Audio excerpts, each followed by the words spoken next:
Hi, Bob the Canadian here. Sorry, I was just adjusting my camera so that the light levels were correct. Welcome to this English lesson. I'm Bob the Canadian, like I just said, and we are out here in nature. There will be a lot of bird sounds. If I stop talking, I'm not sure. I can hear about 4 different birds. I'm not sure if you can hear that many birds. Adjusting my camera. I just want to make sure that my audio is working. Let me just check that. I'm Bob the Canadian, like I just said. It looks like it. I'm a little nervous today because I've tried out some new settings on my camera. So instead of streaming at a lower quality, I have increased the quality a little bit, and I hope it works good for you. Anyways, welcome to this live English lesson. Many people before we started were in the chat saying hi. That was awesome. It was nice to say hi to you. And some people were asking, what is the topic for today? On Saturdays, when I have a live lesson, there is no topic. There is, however, questions that you can ask using the form that either Todd or Dave will share in the chat.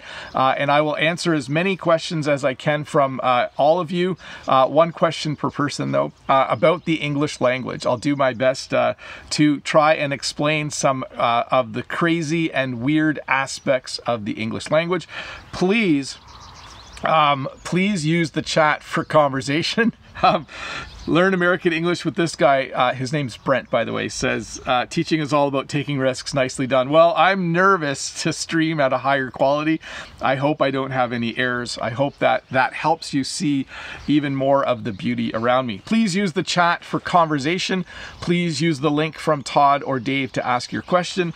But it is good to see all of you here. Let me get to the first question. I know there will be one. There's already 5. There's usually lots of questions when I get started. Ying says, greetings from Taipei. Hello, Ying. Do we say there are no chairs, there is no chair here, or there are no chairs here? Let me see. I would say there is no chair here. If someone said, go sit in the chair in that room, I would say there is no chair here.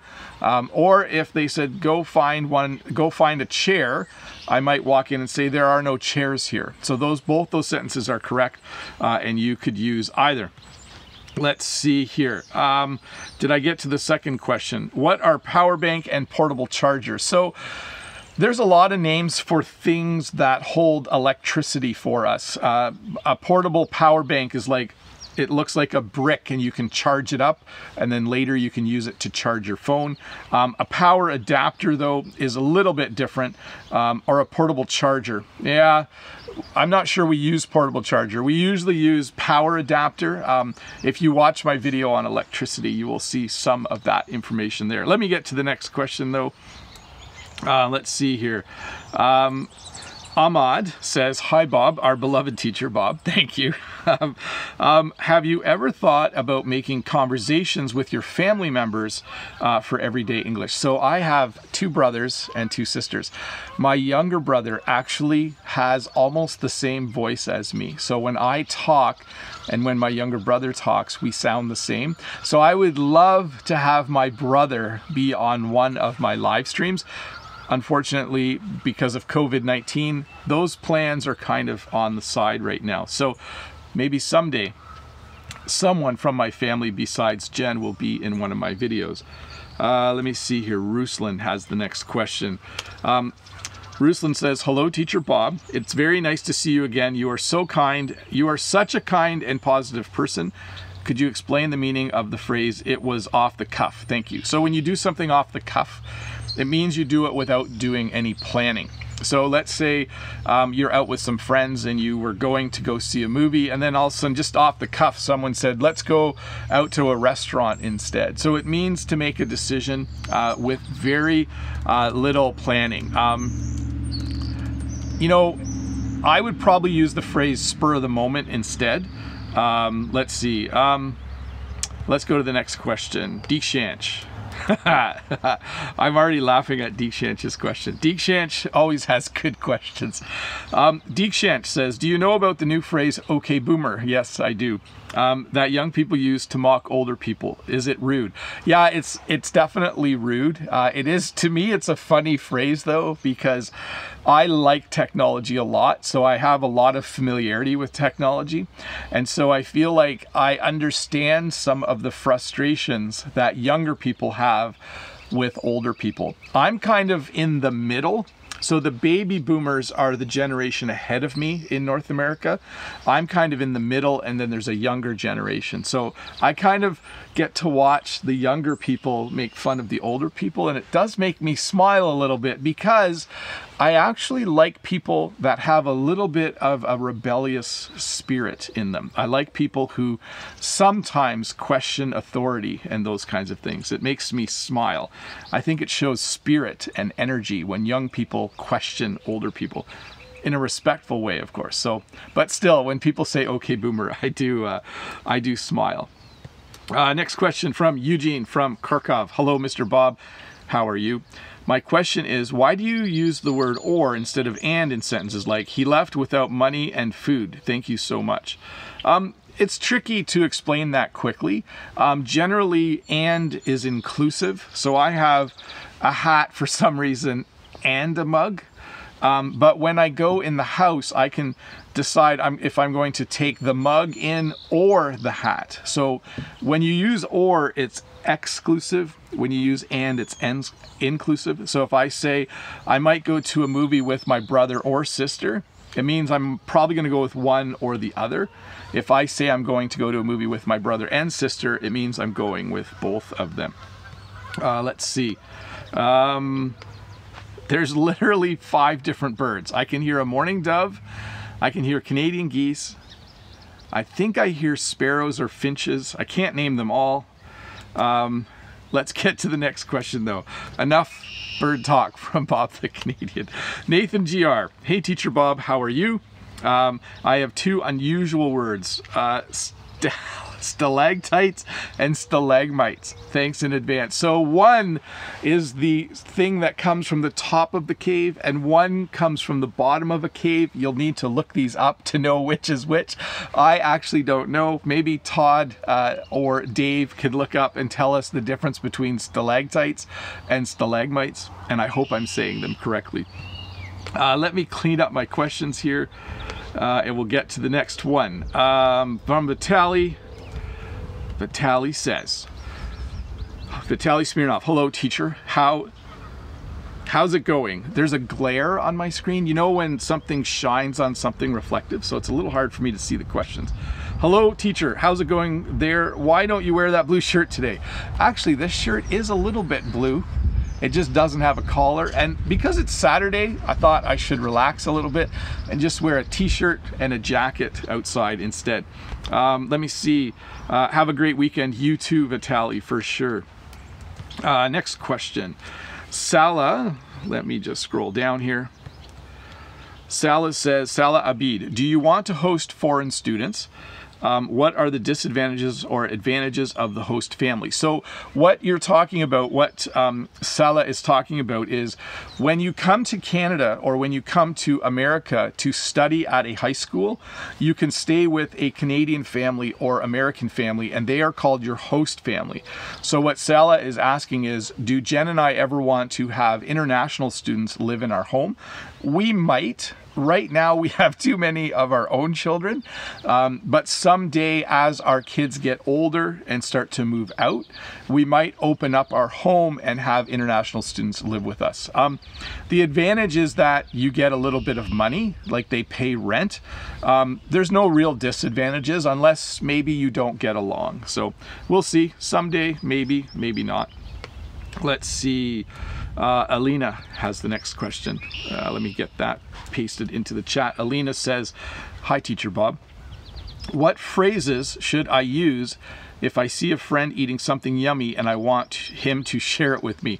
You could say, that looks good. Could I have a little bit? Or, that looks tasty. Could I try some? Or, that looks really good. Are you gonna share? So all of those would be kind of cute little ways to ask if someone who is eating something yummy wants to share it with you. Use if I see a friend eating. So just a quick question, does the stream seem to be working pretty good so far? Maybe Todd or Dave could let me know. Maybe Todd or Dave, if you could go full screen, set it to 1080p and see if it's actually streaming well. Do the right click stats for nerd right on the video and tell me, give me a thumbs up if it's working good.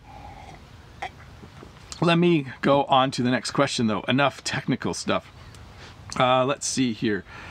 Next question. Jelen says, hi Bob, would you recommend some websites and reading that can let us read 2 or 3 things every day to improve writing and reading skills? So I don't know if Duolingo has podcasts in English. I know Duolingo has podcasts in French. I think I should probably double check that for a sec. But Duolingo is a great website to practice your English. And they recently, in the last year, added podcasts, and I'm just checking right now to see if they're available in English. No, sorry, Spanish or French. So never mind, there are no podcasts there.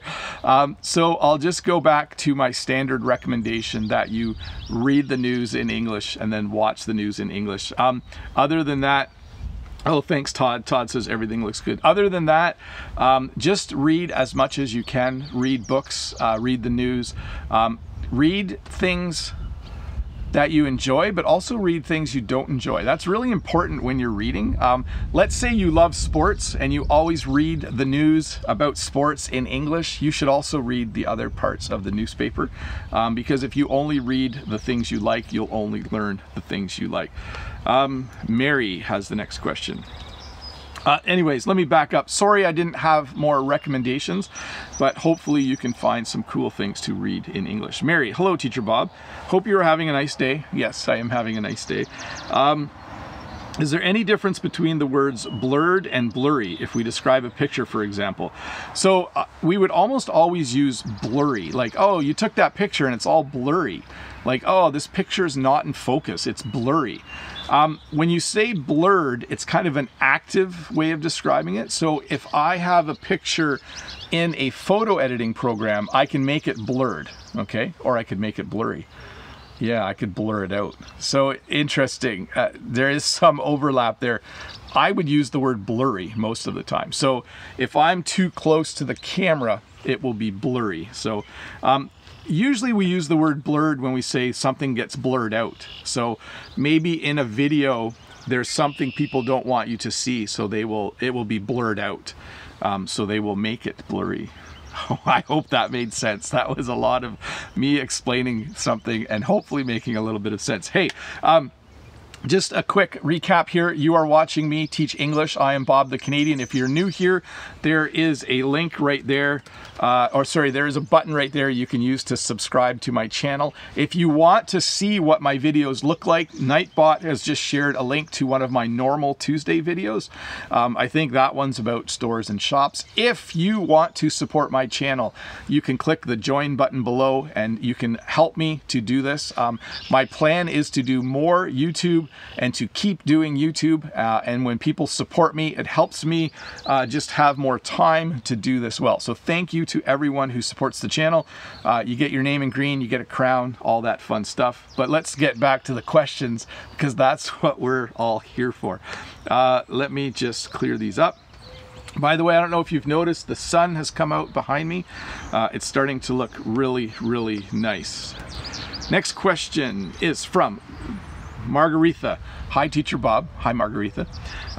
Please explain the difference between the expressions to put it mildly and to say the least. Thank you. Thanks. Best wishes from Ukraine. So they're kind of like intro phrases, filler phrases.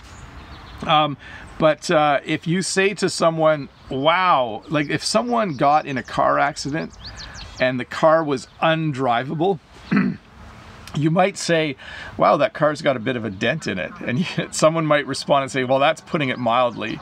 So basically, the damage is way worse. So you're kind of understating the damage, the opposite of exaggerating. And then your other one is, to say the least, similar. I can't think of a quick example for that phrase, but it's when you say the minimum for something. I think that's how I would describe that. But mostly those are they're not filler, but they're kind of connecting phrases that we use when we're talking about something. Let me see here. Sam says, hi, Teacher Bob. It's Sam from Taiwan. Hi, Sam. Sam says, my son wants to thank you for teaching his dad. Well, it is no problem. Hi, Sam's son. I hope you're doing well if you are watching this. And Sam, thank you very much for having your son thank me. That is very awesome. Or for letting your son thank me. Let's see. Matt, if I read an article and find a new vocabulary word, should I look it up right away or ignore the new word and keep on reading? It's always confusing to me. Notice I made a lot of corrections when I read that, Matt, so please re-listen to that. So two things. You should kind of switch back and forth between how you read. Sometimes when you read, you should look up every word you don't know. But other times you should read and you should just power through or keep reading without looking up words. Both types of reading have value. The best kind of reading is when you find something that's exactly the right level where it's easy enough to understand, but there's enough new words that you're also learning new words at the same time. But it's hard to find that kind of reading sometimes. So I do recommend that you read and look up every word sometimes, and then other times when you read, just read and don't look up the words till you're done. And both have value when you are learning English.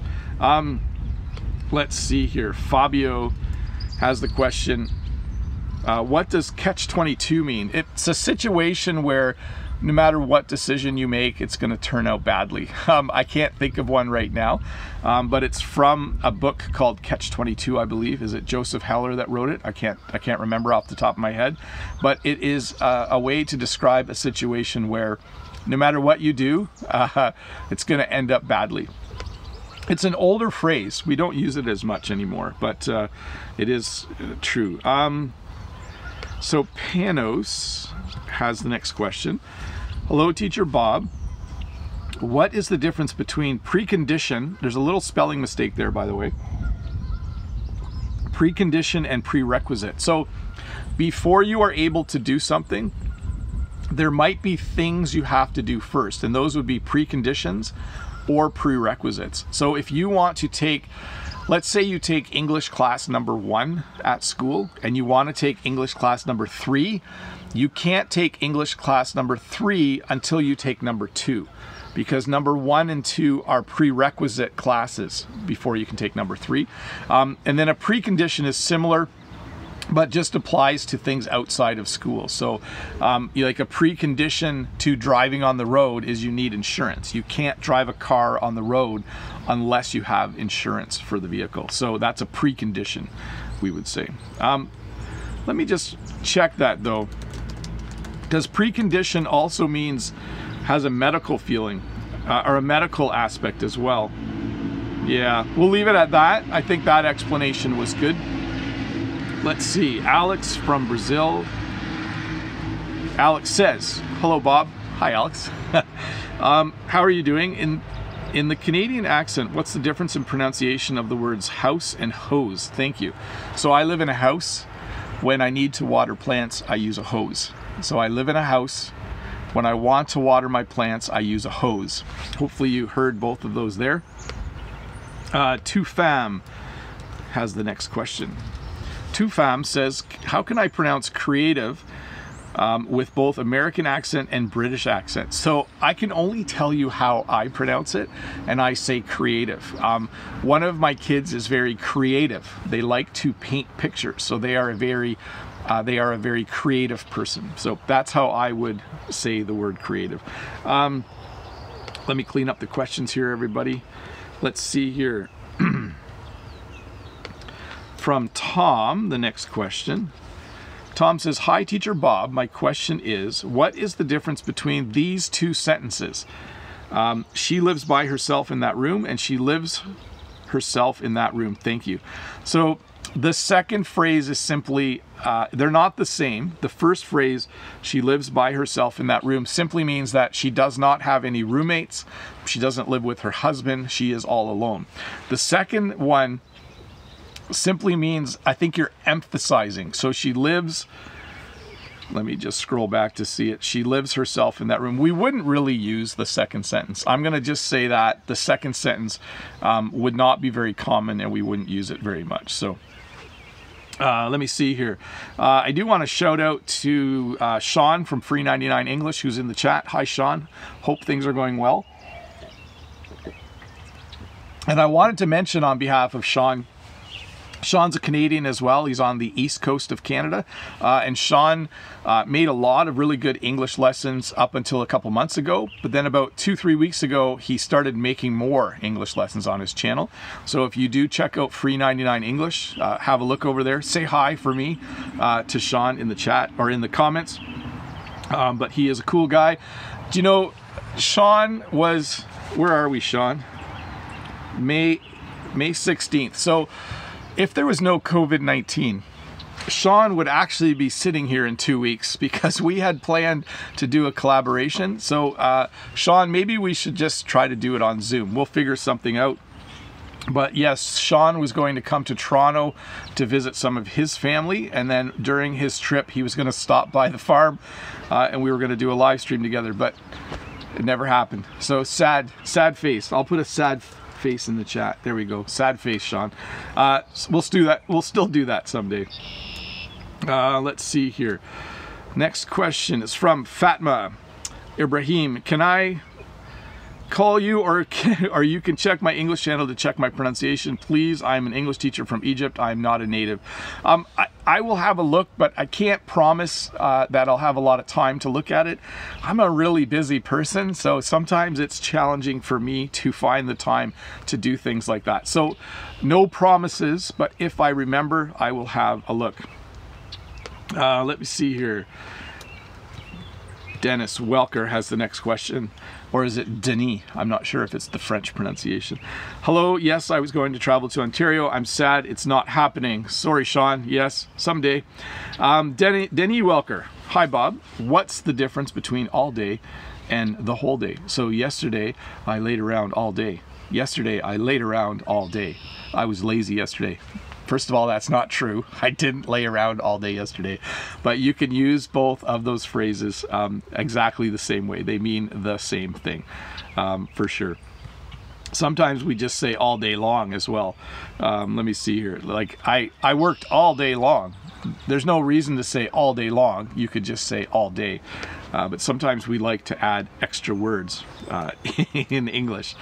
English is the best language for adding extra words when you don't need them. So, Arina from Ukraine. Hi, Bob. Please explain the difference between resigned and retired, stripe and streak. Thanks in advance. So, when you resign from a job, it means that you quit.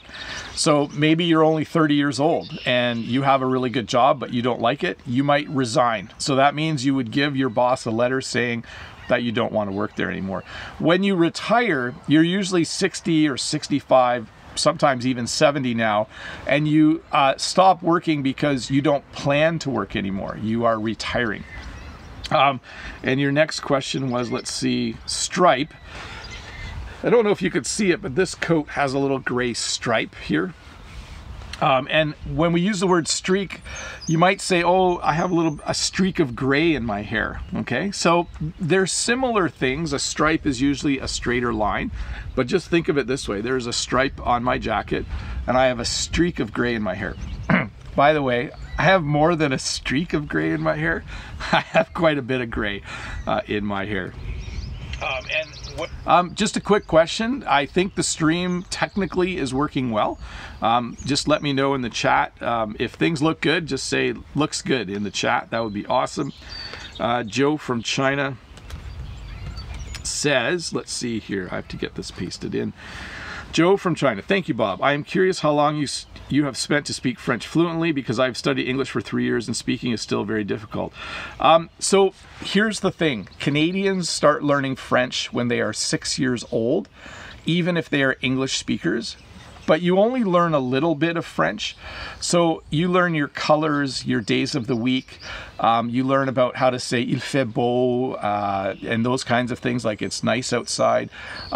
So from grade 1 to grade 8, from age 6 to 13, you actually learn quite a bit of French vocabulary. You don't learn how to speak French, but you learn a bit of vocabulary. Then in high school, you can study French as well. And by the end of grade 12, you have a pretty good handle on French. So when you're done high school as an English-speaking Canadian, you have about 1,000 hours of French language study that you've completed.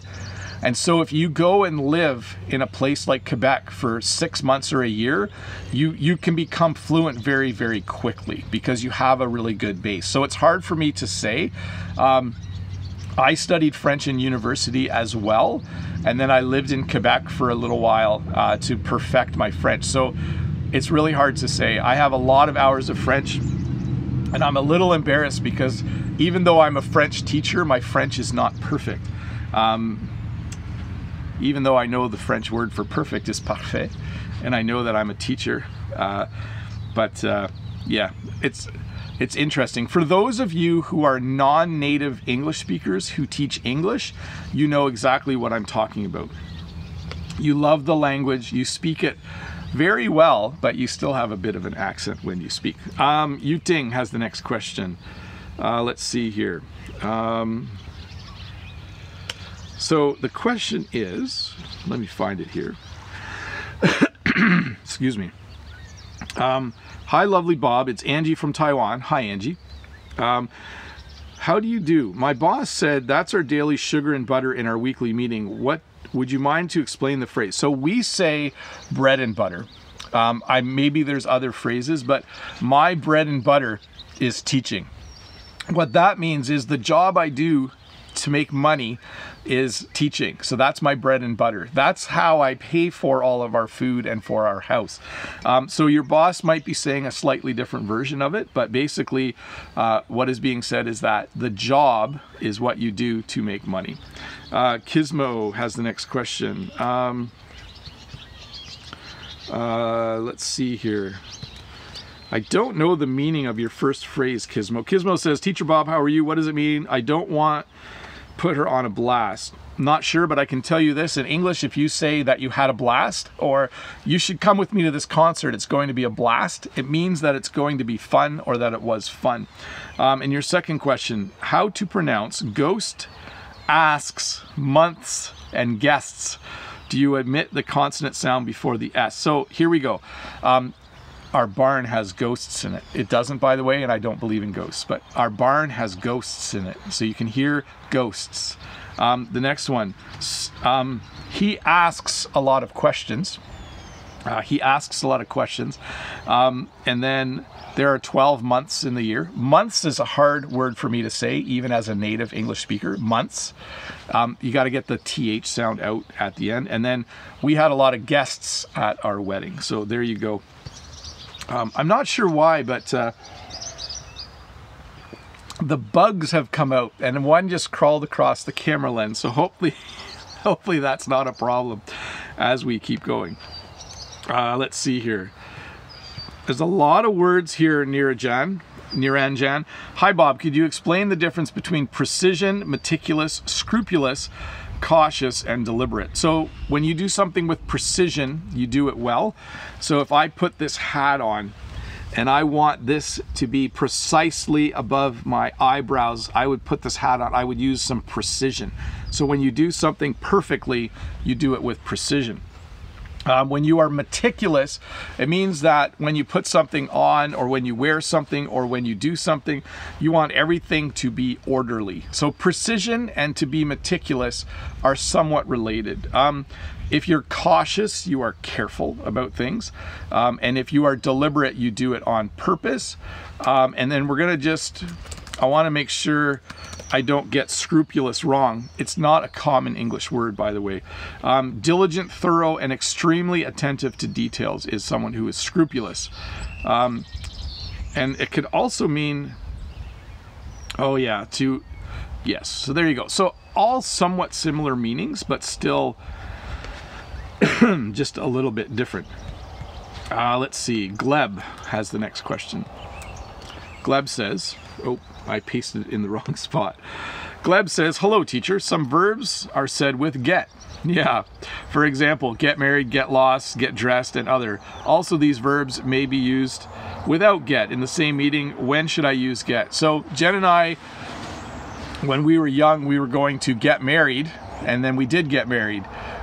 So now Jen and I are married. You do have to use the word get there. You have to say that we were going to get married. And then this morning I got dressed, past form of get, so I got dressed. This morning I got dressed. That's a tricky one. I'm not sure why, but I would use get with almost all of those. Get lost is not a nice thing to say to someone though. It means go away, but it's a very informal, rude way of saying it. Like, get lost. Like, you might have heard me say get lost before. Sometimes I'm like, get lost, bugs, because I want all of the insects and bugs to go away. Tricky question, actually. That's a tricky one. So I don't know if I gave a good answer, but I did my best. Let's see here. Sorov, I don't know the answer to this. Sorov says, what's the meaning of the phrase Cool Hand Luke? I think Cool Hand Luke was a cowboy or something like that in a movie, if I'm not remembering. Let's see here. Cool Hand Luke. Yeah, I don't know much about that phrase. It's probably very old. It's not very common in spoken English. Next question, here we go. Haley says, hi Bob. Hi Haley. Which one is correct? I can choose who I want. I can choose whoever I want. Thank you so much. So you can say both. If you are picking people for your team, you can choose whoever you want. You can choose who you want. But I'm going to tell you something, just a sec. I can choose who... Yeah, I would probably say I can choose whomever I want. So there's a third option for you. So English is weird. Let's see. QWERTY says, hi. What is the difference between bother and disturb goodbye? So disturb is simply a little more formal. Sometimes when I'm trying to read, my kids bother me. Sometimes my kids disturb me when I'm reading. I would more likely use the word bother. I would say, my kids, sometimes they bother me when I'm reading. I'm trying to read and then they have lots of questions. They're always bothering me. I could say they're always disturbing me. It's just less common. It means the same thing though, for sure. Let's see here. Next question is from Simbat. Hi Bob, is it right to say, let me wipe the board first, for instance, during a meeting? Thank you. Yeah, for sure. Sometimes when I'm in my classroom, I need to wipe the board first before I can teach class because the teacher before me did not wipe the board. You can also say erase the board, but sometimes you need to wipe the board before you can write on the board, for sure. Let's see here. Let me delete some questions. Next question is from Zulahaya. Zulahaya from Turkmenistan. Hi Bob, what's your favorite product from Timmy's? So Timmy's is the nickname for the restaurant or coffee shop Tim Hortons here in Canada. I really like Boston cream donuts. I like chocolate dip donuts. I like the cookie, but they changed the recipe. I don't like it as much anymore. I don't go to Tim Hortons very much anymore. I'm trying to stay healthy, and Tim Hortons has a lot of sweets and baked goods, so I don't go there too much. Well, sweets, sweet things. Sweets are candies, so a lot of sweet things. Let's see here. Next question from Ferris, the Torontonian. Hi Bob, I got confused when I looked up the word overwhelming. I found many different meanings. Could you please explain what the heck this word means? Thanks in advance. So the reason I'm laughing a little bit is because you found it overwhelming to try and find a definition for overwhelming. So when you find something to be overwhelming, it's too much for you to process, and you get a little bit emotional. Sometimes when people start driving, they find learning to drive to be overwhelming. You have to steer and you have to put the vehicle in drive and use your signal lights, and there's so many things happening that you have trouble thinking about how to do it well. So you find it overwhelming. When I first started doing live English lessons, I found it to be overwhelming.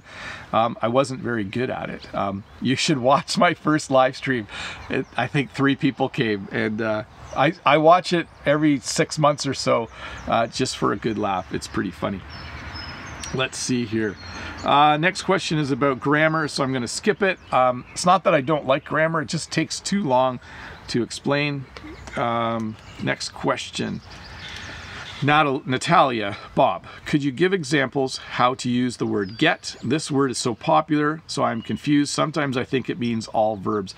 You know, we use the word get in way too many verbs. Like I'm gonna get crazy right now, and I'm gonna run around, or I'm gonna tell someone to get lost, like we mentioned earlier, or I'm gonna get out some bread and make a sandwich. So what you'll want to do is you'll want to watch a video about phrasal verbs with get. I think I did one a long time ago. Let's see here. Phrasal verbs with get. Now, I would just do a search on YouTube for phrasal verbs with get and start there. That would be great. Hey, I'm going to pause for a minute. I need a sip of tea. But I wanted to mention a few things. One is next week, Wednesday, I've been invited to be on a live stream on the Preply YouTube channel. So Preply is a company that you can hire people to speak English with you or other languages. It's a great company. I've been talking with Pavlo from Preply a number of times via email just to get to know each other, and he said, hey, would you like to be on a live stream with us? And I said, sounds great. So I'm going to be talking with someone from Preply next Wednesday at 2 o'clock. It is free. If you go to my community page, you can sign up. The sign up gives you a reminder. But if you have time next week, Wednesday at 2 o'clock Eastern Standard Time, jump over there. I will share the link on my community page as well, so that you're aware. But if you can make it there, it might be fun. I'm not sure. They sent me a few of the questions, but I'm not sure what questions they're all going to ask me. So it should be really cool. Also, I did want to mention that if you're new here, if you're one of the 633 people watching and you're not a subscriber to this channel, hit that red button over there and subscribe. It's a good thing to do. I think it's a good thing to do. It lets you know when I make new videos to help you learn English. And once again, thank you to all of my members who help support this channel. But let's get back to the questions. Let me see here. Let's see here. Dimitro has the next question. Dimitro Gakura. Hi, Mr. Bob. Thanks for your job. Thanks for doing a good job. Little correction there. What is the difference between instantly and immediately? So he did it instantly. He did it immediately. There's a slight difference there. If I say that I need some tea, I could make the tea immediately. That does not imply that I'm done making the tea. It means that I immediately started making the tea. If I say that I made the tea instantly, it means I started and I finished really quickly. Like if you do something instantly, you're done. Like, you know, it's cool. You're done in a flash. Can you snap your fingers? Sorry, I'm amused by small things. So if you do something immediately, it means you do it right away and you get it done as quickly as possible. If you do something instantly, you start it right away and you're done really fast. Okay, so I could say to my boss, oh, I'll do that work immediately. So that means that I will start doing that work right away. If I say I'll do it instantly, it means I'm going to go start it and do it really fast and be done really, really quickly. Hey folks, we're at the point where let me just check something here. I am going to switch the chat to members only, and let me explain a little bit how that works. I appreciate all of the people who help support my channel. One of the things that happens if you support my channel by becoming a member is you can be part of the members only part of every live lesson. So for about 10 minutes or so, the chat will be members only. If you are a member and you want to ask a question directly in chat, you may do that. Elias has given me a super chat. Thank you so much. Hello, Professor Roberto. How are you and your family doing? I hope you are all well. Hugs here from Brazil. Well, hugs back, Elias. Thank you so much for that. And yes, members, there are some new emojis for you to play around with if you want. Let's see here. Yes, and if you are Vitaly Smirnov, do you sit on a kitchen chair? When I do my Friday morning live streams, I sit on a kitchen chair, but right now I'm actually sitting at my picnic table. I can't actually show you very quickly or easily, but I'm out here sitting at my picnic table. Actually, let me just see here. I don't want to mess things up too much, but you can see I'm sitting here at my picnic table doing my live lesson, and hopefully all of the new equipment is working really well. Let's see here. Arina, Teacher Bob, new emojis are awesome. I'm glad you like them. They're all different pictures of me. I like the one with bananas especially. Let's see here. Lolly says, hi Bob, get the hang of something and then learn the ropes. Same meaning, yes. When you learn the ropes, you learn how to do something. Usually you learn the ropes though from someone who knows how to do it. And when you get the hang of something, it means you know how to do it. So let me go back. They are slightly different. When you start a new job, you might learn the ropes from someone who's worked there for a long time. And once you know how to do the job, you would say that you got the hang of it. So slightly different. Let's see here. Daniel, Bob, do you use the expression white elephant for something big and unnecessary? You can, like we talk about the elephant in the room, but we also have white elephant gifts, which is a gift that is not necessarily big, but totally unnecessary. Let's see here. This is one of my favorites. Thanks, Sean. Bob will delete those emojis because of the spamming. I don't know. I was spamming them myself earlier, Vitaly. Alina says, Teacher Bob, would it sound weird if I use reckon instead of think? So it depends. If I say, well, I reckon that would sound fine, you're going to sound a little bit like you're from the southern part of the United States. And Brent can correct me here. Brent's from the northern part of the US, but he is a bit more of an expert than I am on American accents. So maybe learn American English with this guy could let us know. But you might hear someone say, well, I reckon it's time for me to have a sip of tea. I reckon that's some good tea. I don't know. I don't use the word reckon a lot, but if you used it, people would understand you. Panthera Nori, Teacher Bob, if I'm going to say it's my interest, can that mean that it's important for me so that the thing to be done serves my interest? So your interests are your hobbies or the things that you like to do. So if you say it's my interest, like if you say photography, it's one of my interests, or for me, making YouTube videos is one of my interests. I'm talking about the things I like to do. So let me see here. I think that's how I would explain it. It does mean it's important to you, but a little bit different here is, like I find photography interesting. It's not one of my interests because I don't do photography, but I do find it interesting. So I like to look at photographs. I hope that made a bit of sense. Anyways, Lolly Lolly says, thanks Bob. Pas de problème, Lolly Lolly. C'est pas du problème du tout. Panthera Nori, sorry for describing that quite difficulty. No problem. There are so many benefits of being a member of this channel. Thanks, Brett. Sam, let's see here. Wait, Bob, could you explain home versus house? A house is just the building that you live in. The home is the same thing, but it refers more to the people and the building and the things that are there. So, you know, when you say, I like to go home, you are talking about the house, but more you are talking about the place where the book is that you're reading and where your family is and where you like to cook. So the home is more than the building. That's how I would describe it. Let's see here. I love the video about marriage. It's super awesome. I hope that you will make more videos which interact with your family. Maybe you could make one with Lucas. I will ask him and we will see, but I'm not sure. It's up to him. It's for him to decide. Vitaly says the first picture is me becoming a member, and then the next one is me quitting being a member. Sean says, I can wait to have these emojis on my channel. I go crazy making a ton of funny ones. Yeah, you start with 4, Sean, and then slowly you get more.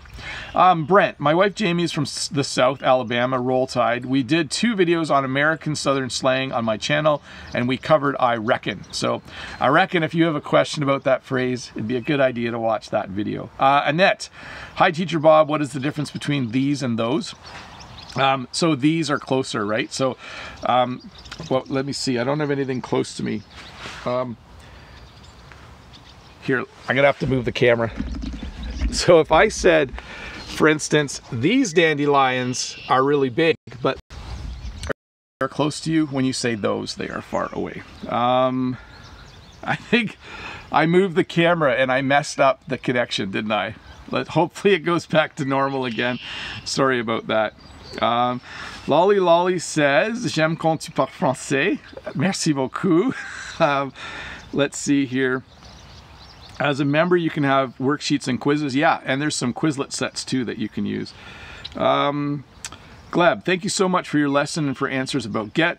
This question about get and verb is really tricky for me. It's tricky for everyone learning English, Gleb. Phrasal verbs and phrasal verbs with get and other words are very, very tricky and challenging. Teacher Bob, I have one more question. What is a bald patch? So I don't have one, okay?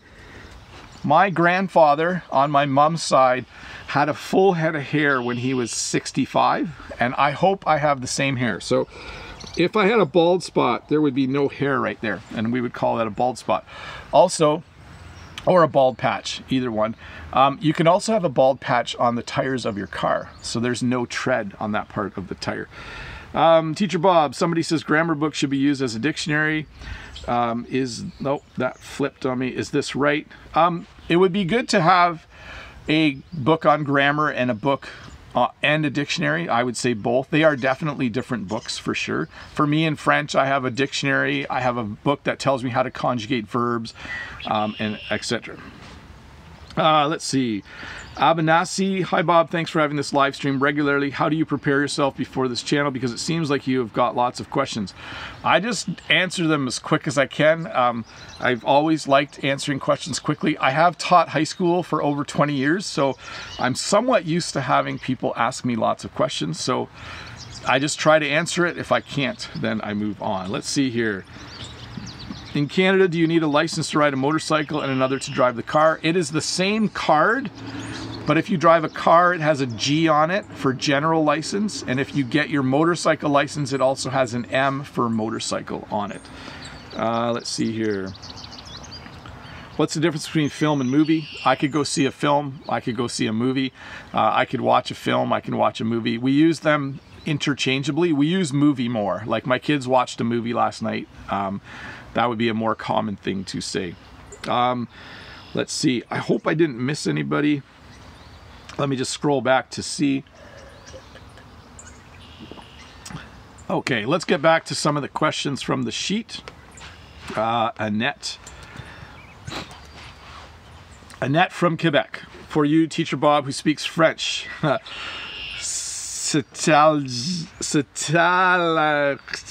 tombe et stalagmites monte. Thank you very much for live stream. Oh, stalactite. Oh, very much. Oh, I see. S'il y a un T, c'est tombe, puis un stalactite tombe, et puis s'il y a un M, stalagmite monte. So that's how you can tell the difference in French. Merci beaucoup. Very interesting. The word film is more for snobs. Yeah. So you say, I went to see a film the other night. Sean says, I drove a motorbike in Vietnam, but I don't have a license. Don't tell anyone. And Marina, hello, Teacher Bob. What is the nearest holiday in Canada? So this Monday is actually a holiday. It is Victoria Day. Because we were originally a British colony and because we still have a queen, we have some holidays associated with the country of Britain. This Monday is called Victoria Day. Usually we go see fireworks, but we won't be doing that this year. Let's see here. C'est exactement ça, Teacher Bob. Merci beaucoup, Annette. Let's see here. You know how you're afraid to speak English sometimes? I'm always afraid to speak French when I'm doing my videos because I always make mistakes. But I should just speak more French for those of you that speak French. Let's see here. Next question. Boyan says, hi Bob, nice to meet you here. This is Jan from Singapore. I would like to know whether there are host families for travelers in the Canadian countryside. There are some. There is some agritourism in Canada, but what you want to do is just go to the website called Airbnb and you would be able to find something, okay? That's a website where you can find places to stay in people's homes. Backing up, Alina says, Teacher Bob, how would I use innermost? Is it about feelings? Yes. So when you talk about your innermost feelings, you're talking about the feelings you don't share with a lot of people, okay? So if you are dating someone and you really like them, at a certain point when you trust them, you would start to share your innermost thoughts and your innermost feelings. So it has to do with thoughts and feelings. So they are the things you don't share with everyone you meet. But when you know someone well in life, a really good friend, or maybe you're dating someone, you would share your innermost thoughts and your innermost feelings. Let's see here. We'll have to learn French to ask Bob a question soon. Oui, il faut apprendre le français. Pour ça. That sounded totally like a Canadian goose. Cool. I love when you speak French. It's so great. J'aime quand tu parles français. C'est superbe. Sean says, Sean's just having a conversation with Brent. Awesome. By the way, I love it when other English teachers have real English conversations in the chat. It's happiness for everybody. Let me grab the next question here. We will flip the chat back in a moment, everybody. Harry from Indonesia. Hi, Teacher Bob. Good to see you again. And how are you? I have a little question. What's the difference between death, dead, and die? Thank you so much. Sorry about my question. So, death is what we use to describe when people die. The fact that we all live our life and eventually at the end there is death. You will die. There is death. So notice when you use the word die, it's a verb and death is a noun. And then when someone is dead, they're not alive anymore. Okay, so I'm not sure if you can see it. There's a tree over there that died. So it died last year and now it is dead. Death is something that's pretty common with trees in Canada. As much as you see a lot of trees that are alive, there is also a lot of trees that die, and so there is death. So hopefully that made some sense. Let me switch the chat back to everybody. I do want to once again thank everyone who supports my channel. You guys are awesome. You really do help me out. Let's see here. Thanks, Teacher Bob. I noticed that after your explanation, I start using those words. That's from Alina. It's true. When you ask a question about certain things, you tend to use that word or phrase later. Abby, what's your suggestion if people want to use some difficult to pronounce words such as deteriorating? Well, I do highly recommend that you listen to someone pronouncing it, say it yourself, record yourself, listen to yourself off the recording, and see if you can mimic how the native speaker is saying it. Let me get to the next question. Sorry to be coughing a little bit. I don't have a cold. I'm not sick. I do think this is something I have not determined, but I might have allergies a little bit at this time of year, because when I go outside, sometimes my throat feels a little bit sore and my nose is a little bit stuffed up, but I don't have a cold. I feel great, but I think I might be allergic. I might have allergies at this time of year. I've never really gone to the doctor to get that checked out, but certainly I'm wondering this morning if that's what's happening. Notice every time I stop talking, the Canadian geese talk in the background. Let's see here. Next question. Alina, hi Teacher Bob. I've read that we use talk with when two or more people talk to each other, and talk to when one person tells someone to do something. So when I talk to my kids, I tell them what the rules are. So I can say talk to, and I can be talking to a bunch of people. It usually means it's not a conversation, but it can be. You know, when I talk to Jen about the future, it means we're both talking. When I talk with Jen about the future, it means that we are both talking. So talk to can mean one person talking to one other person or many, but talk to and talk with can mean the same thing. It's certainly not the same as, let's see, I was going to say, yeah, so they can mean the same. Now, if you're in trouble, you might get a talking to. That means that like a dad is talking to one kid. Like if my kids don't clean up their stuff in the house, if they make a mess, they get a talking to. That means that I talk to them and I do the talking to make sure that they keep things clean and tidy in the house. Let me get to the next question. Lucas says, Lucas Pierre, hi Bob, what is the name of those yellow flowers behind you? These are dandelions. These grow in the lawn in North America. Hopefully this doesn't mess up the focus. But dandelions are a very, very common weed. So they're beautiful for some people and other people hate them. But they're called dandelions. When we were kids, we would try to, we would run around and we would try to put dandelions on people, because if you rub it on your skin, it turns yellow. So we did that to bug each other as kids. But yeah, it is a dandelion. Let's see here. Next question. It's from Mohammed. Mohammed says, hello Bob. So the motorcycles are out today. I'm not sure if you heard that one.